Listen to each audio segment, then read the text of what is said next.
오늘 함께 살펴본 에스겔서 47장은 40에서 43장까지 말하는 새 성전의 이야기,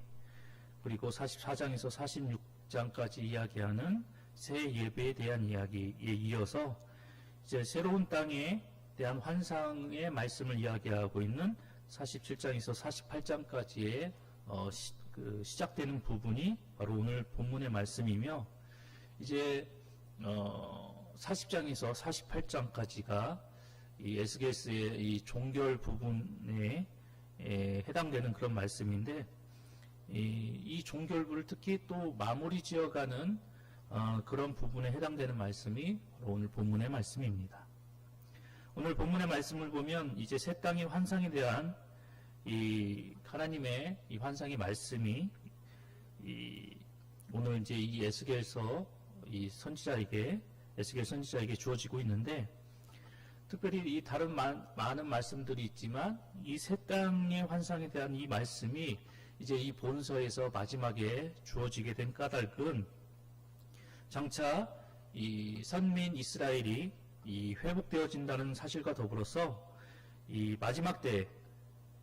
영적인 이스라엘 백성인 이 성도가 앞으로 누려나가게 될 그 미래에 대해서도 이 함께 교훈하고 있는 그런 부분이 바로 에스겔서 47장에서 48장까지의 말씀입니다.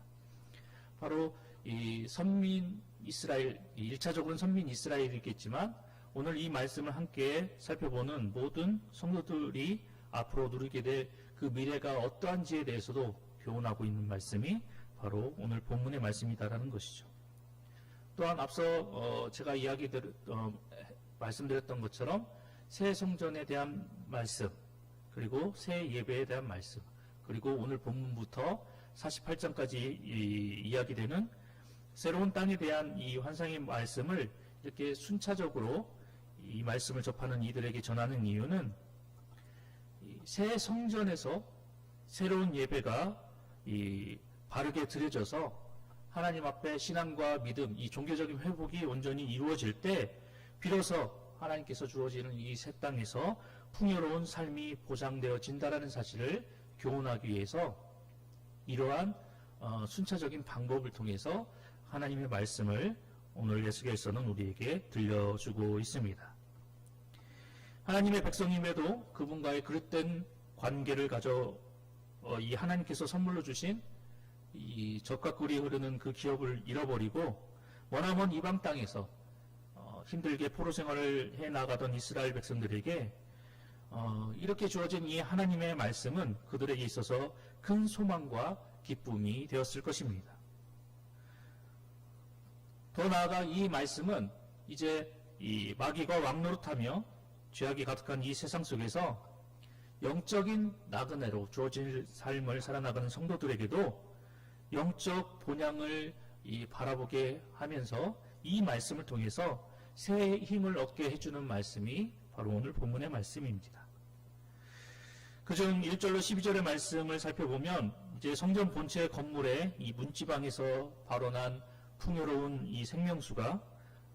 성전 동편으로 흘러나아가서 그 수심을 더해 큰 강을 이루고 죽음의 바다까지도 소생시키면서 많은 고기와 나무를 자라게 해서 사람들의 풍요와 기쁨을 누리게 한다라는 내용이 기록되어져 있습니다. 이는 하나님의 이 어린 양의 보좌로 흘러나오는 그 생명수가 만국을 소생케 하는 이 생명나무의 열매를 풍성케 한다라고 이야기하는 그 계시록의 말씀과 깊은 연관을 지닌 이 말씀이기도 하면서 이 풍성한 은혜와 그리고 예수 그리스도의 그 구속의 모든 사역이 이제 모든 피조물들에게 그 미칠 은혜가 무엇인가에 대해서 분명하게 보여주고 이야기해주는 말씀이 바로 오늘 본문의 말씀입니다. 그렇다면 이런 본문의 말씀이 우리에게 주는 교훈은 과연 무엇일까요? 그것은 바로 하나님은 죽은 바다와 같은 우리 인생을 생명으로 풍요케 하시는 분이다라는 것을 우리에게 교훈하고 있습니다. 1절로 12절 말씀은 앞서 이야기해 드렸던 것처럼 성전 문지방에서 발원한 그 물이 성전을 지나서 점점 불어나 강을 이루고 계속해서 이 죽음의 바다 사이에까지 이르게 되는데, 이 생명수가 닿게 됨으로 인해서 아무런 생명조차 살아나갈 수 없었던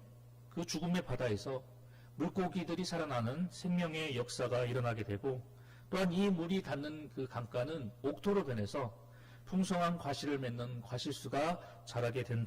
되었다라고 이야기하는 그런 내용이 기록되어져 있습니다. 그렇다면 이 환상이 의미하는 바가 무엇입니까? 그것은 성전 문지방에서 흘러나온 물이 이 죽은 바다를 살리고 그리고 만물을 소생케 했다라는 것은 모든 생명의 이 근원과 풍요로움이 바로 우리 하나님이 되신다라는 것을 우리에게 교훈하고 있습니다. 오늘 이 본문이 말하고 있는 이 죽은 바다, 이 사해는 앞서 말씀드렸던 것처럼 그 어떤 생명체도 살 수 없는 그런 죽음의 바다가 오늘 본문이 이야기하고 있는 이 사해입니다. 그런데 그 죽음의 바다에 이제 하나님의 구원과 생명의 능력이 임하게 되어짐으로 인해서 그곳에서도 생명이 소송하는 놀라운 역사가 일어나게 되었습니다. 생명의 주가 되시고 창조주가 되시는 그 하나님께서 이렇게 은혜를 베푸시고 복을 내려주시면 아무리 죽은 바다와 같은 그런 사회와 같은 인생이다 할지라도 오늘 본문이 말하고 있는 이 사회와 같이 아무런 희망도 소망도 찾아볼 수 없는 그런 이 처참한 곳이다 할지라도 하나님의 생명의 은혜가 임하시게 되면 새 생명의 역사가 일어나게 되고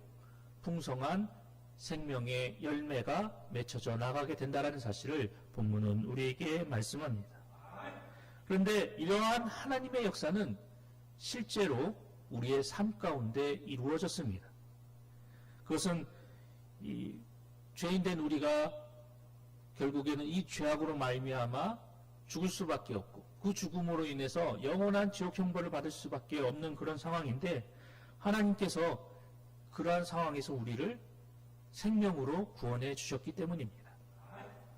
앞서 말씀드렸던 것처럼 아담의 범죄로 인해서 이제 모든 인간은 죄악된 삶으로 말미암아 죽음을 맞이할 수밖에 없는 그런 운명이 되었고 이로 인해서 영원한 지옥 형벌에 처할 수밖에 없는 그런 비참한 운명에 처해진 것이 바로 우리 인류의 운명이었습니다. 악에 익숙하기에 결코 선한 것을 행할 수 없는 그런 존재가 되었으며 이로 인해서 항상 하나님 앞에서 불의와 거짓을 행함으로 인해서 생명의 열매가 아닌 사망의 열매만을 맺어 나갈 수밖에 없었던 존재가 바로 우리 인류였습니다. 그런 우리를 하나님께서는 긍휼히 여겨주시고 불쌍히 여겨주셔서 생명수와 같은 예수 그리스도의 보혈을 우리에게 흘려 보내게 해주심으로 말미암아 그 보혈이 우리를 정결케 해주셨고 우리의 죄악된 모든 문제를 해결해 주심으로 우리의 힘으로는 도저히 이룰 수도 없고 불가능해 보였던 그 구원의 삶, 축복의 삶, 그리고 생명의 삶을 살아갈 수 있도록 은혜를 베풀어 주셨습니다. 죽음의 바다와 같은 우리 인생이 이제 하나님의 은혜의 생수로 말미암아 광야 같은 메마른 사막과 같은 우리의 인생이 옥토로 바뀌게 되었고 이제 풍성한 생명수가 흐르는 복된 인생으로 변화되었던 것입니다. 오늘 우리는 이러한 하나님의 생명의 능력을 소유하게 된 하나님의 백성이 되었습니다. 그런데 우리가 분명하게 기억해야 할 것은 이제 이러한 은혜와 이러한 복을 나만 누리며 나아가서는 안 된다는 것입니다. 이제 내가 누린 이 생명의 능력, 풍성한 그 생명수가 흐르는 이 복된 인생을 다른 모든 이들에게 전하며 나아가는 복음의 전달자가 되어야 할 것입니다. 그리하여서 이 생수의 근원 되신 이 하나님을 우리에게 풍요로운 생명의 열매를 맺어 나갈 수 있도록 은혜를 베풀어 주신 그 하나님과 예수 그리스도를 우리가 온전히 입술로 전하고 그분을 증거하여서 절망의 자리, 허무하고 무가치한 그 삶의 자리에서 하루하루를 절망과 그리고 고난 가운데 살아나가는 모든 사람들에게 이 생명의 근원 되신 그 하나님 그리고 그분이 보내주신 그 예수 그리스도를 전함으로 인해서 그들 역시도 우리와 같이 새롭게 소송하는 변화된 삶을 살아나갈 수 있도록 우리에게 주어진 이 복음을 전달하며 나아가야 할 것입니다. 오늘 하루도 이런 하나님을 증거하시는 여러분 모두가 되시기를 소망합니다. 계속해서 13절로 마지막 절 23절까지 말씀을 살펴보면 이 새 땅과 이 관련되어진 그 일련의 내용들을 전하며 나아가는 그런 모습을 살펴보게 됩니다. 오늘 이 13절부터 이제 내일 우리가 살펴보게 될 48장까지 이 새 땅에 관련된 이런 이야기들이 계속해서 이어지게 되는데, 이스라엘이 다시 차지할 이 새 땅의 이 전체의 경계에 대한 말씀이 20절까지 이야기되어지고 있고, 그리고 하나님께서 허락하신 이 새로운 땅에 이 땅을 함께 나눠 가질 그 자들의 그 범위와 그리고 그 땅을 나눠가는 그 방법에 대해서 오늘 23절까지 말씀을 통해서 우리에게 소개하고 있습니다. 그런데 이러한 내용을 이야기하고 있는 이 13절로 23절까지 말씀에서 우리가 주목해 보아야 할 부분은 바로 13절 이 말씀, 이 후반부의 말씀입니다. 13절 후반부의 말씀을 살펴보면 이스라엘 12지파에게 이 땅을 나누어 기업이 되게 하되 요셉에게는 두목신이라 라고 기록되어져 있습니다. 바로 이 요셉에게는 두목신이라 라는 이 부분을 우리가 주목해 볼 필요가 있습니다. 13절 말씀은 이 출애굽 후에 가나안 땅을 분배하며 나아갈 때 그 땅을 이 분배할 그 원칙과 그리고 방법에 대해서 이야기하고 있는 이 출애굽기의 말씀, 그리고 그 이후에 기록되어진 그 말씀에서 이야기하는 그 내용과 동일하게 기록되어져 있는 말씀입니다. 이 야곱의 12아들들 중에 이제 성별되어서 이 하나님만 섬기는 그 레위 족속이 빠지고 이제 요셉의 두 아들인 므낫세와 에브라임 족속이 이 가나안 땅을 이 분배받게 됩니다. 그런데 오늘 본문에서도 이 동일하게 그 새로운 땅을 분배하며 나가는 그 방법 역시 이 앞서 이야기했던 그 내용과 같이 동일하게 이 새로운 하나님께서 허락하신 새로운 땅이 이스라엘 족속들에게 분배되어져 나아가는 모습을 우리가 살펴보게 되는데요. 그렇다면 이 요셉이 이 다른 형제들에 비해서 한 분깃을 더 차지하게 된 이유가 과연 무엇입니까?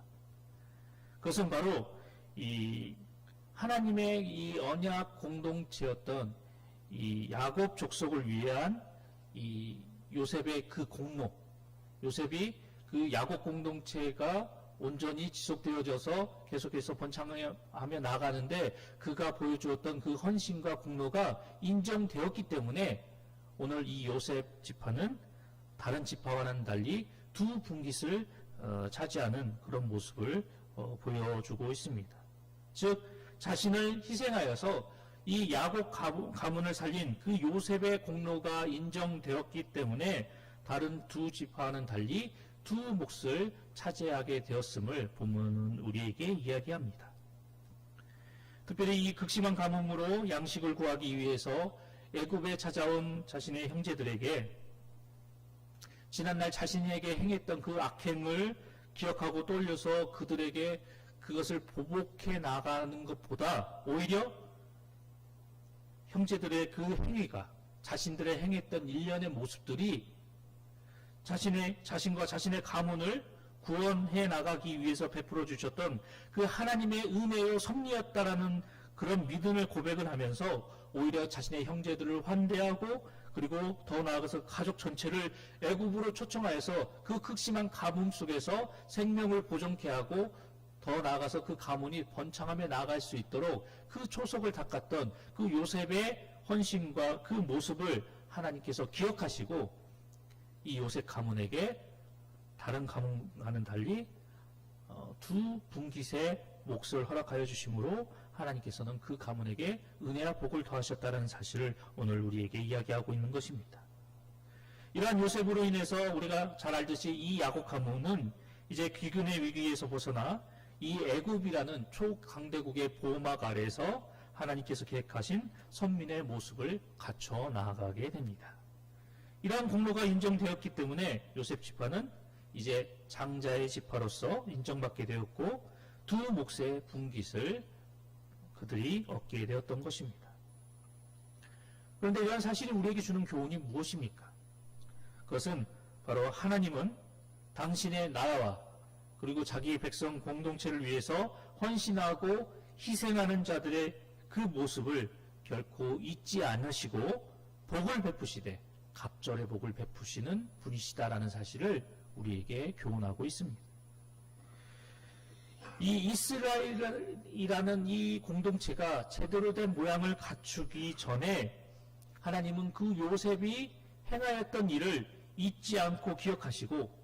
오랜 시간이 지난 후에 오늘 본문의 말씀처럼 그 요셉의 그 헌신을 기억하셔서 그 가문에게 이 두 분깃의 복을 허락하셨던 모습을 우리가 발견하게 됩니다.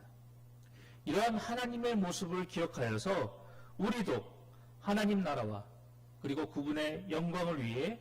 그리고 하나님의 뜻을 온전히 받들기 위해서 각자에게 주어진 그 자리에서 각자에게 주어진 그 사명을 통해서 최선을 다해 헌신하고 우리가 하나님의 영광을 위해서 수고해 나간다면 하나님을 위해 모든 것을 참고 인내하며 나아간다면 하나님은 오늘 그 요셉의 헌신과 수고를 기억하셔서 그들에게 갑절의 복을 허락하셔 주셨던 것 같이 우리의 헌신과 우리의 수고를 기억해 주시고 우리의 수고가 헛되지 않게 그 수고에 그리고 그 헌신에 합당한 은혜와 복을 베풀어 주실 것입니다. 지금도 하나님께서는 당신과 그리고 교회 공동체를 위해서 수고하고 그리고 하나님을 위해서 의를 행하고 모든 것을 참고 견디는 자들의 그 수고와 헌신을 잊지 아니하시고 이에 대해 반드시 그 모든 것을 갚아주시며 갚아주시되 넘치도록 베풀어 주시고 갚아주시는 그 은혜의 모습을 오늘도 우리에게 동일하게 보여주고 계십니다. 이러한 영적인 법칙과 사실을 잘 알고 기억하였던 사도 바울은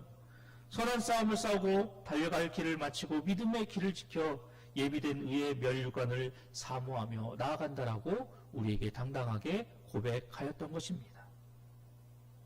오늘도 우리에게 주신 이 말씀을 기억하면서 하나님 앞에 보인 그 헌신과 수고에 하나님께서는 그러한 모습을 결코 잊지 아니하시고 그에 합당한 은혜와 복을 베풀어 주시고 갚아주시되 갑절로 그리고 넘치도록 우리의 헌신과 수고에 합당한 은혜를 베풀어 주신다는 사실을 기억하여서 이러한 사실을 바라보고 하나님 앞에 헌신하며 수고하며 나아갔던 사도 바울과 같이 오늘도 우리에게 주어진 삶의 현장 속에서 그리고 우리에게 주어진 그 직분과 사명을 통해서 하나님 나라와 그분의 영광을 위해 최선을 다해 헌신하고 수고하며 나아가는 우리 봉상의 모든 성도님들이 되시기를 간절히 소망합니다.